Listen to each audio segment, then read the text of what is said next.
This video is an overview of the blending modes available in VidJam.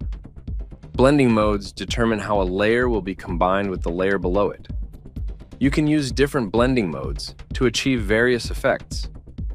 This video will focus on some of the more useful blending modes and explain what they do. I've already populated a grid with several images and videos for this demonstration. You can access a layer's blending mode by opening up its properties and then switching to the shader panel.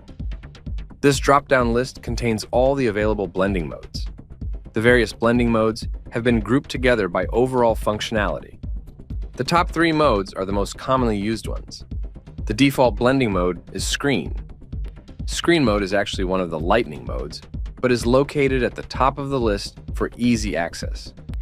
Screen mode is used to lighten your video without blowing out the highlights. Next is Alpha blending mode. This mode is designed for videos and images that contain an alpha channel, which is an additional color channel that determines the transparency of each pixel.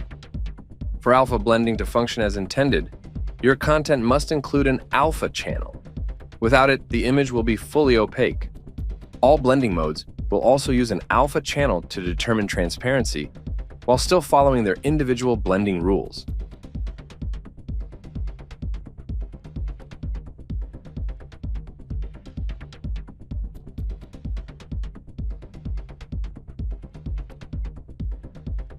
If your image contains many black areas but lacks an alpha channel, and you wish to make these dark areas transparent, you can utilize knockout mode.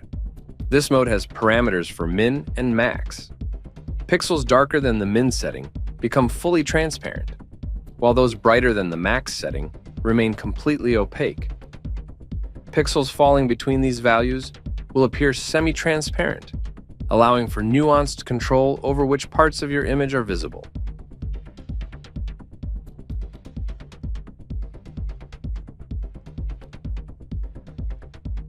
The next set of blending modes are darkening modes. This includes darken, multiply, color burn, linear burn, and darker color. All these modes will result in a darker image using various methods. For example, darken compares the colors of the top and bottom layers and chooses the darker color for each pixel. One of the more useful modes is multiply mode. It multiplies the color values of the top layer with those of the bottom layer. This means darker areas on the top layer will make the bottom layer darker. It's a handy mode when you want to darken parts of your image selectively, especially when using masks. As you can see here, only the white portions of this mask are showing the layer underneath it.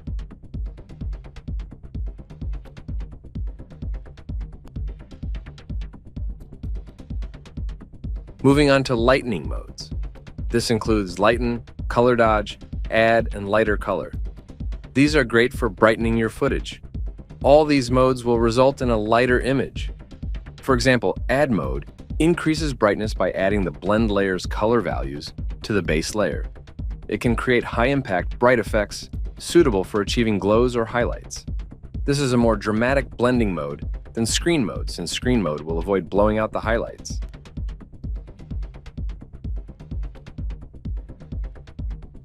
Next are the contrast modes, like overlay, soft light, hard light, etc. These are useful for enhancing texture and contrast.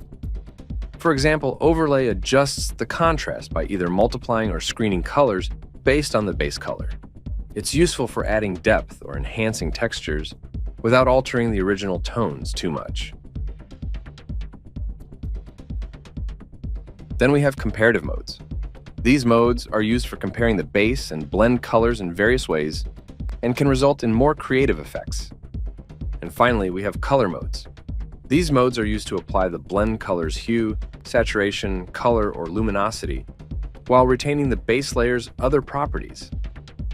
By exploring these blending modes in VidJam, you'll start to see how they can further customize your visuals. Try them out to see how they can change the mood, texture, and overall impact of your videos and images. Thanks for watching.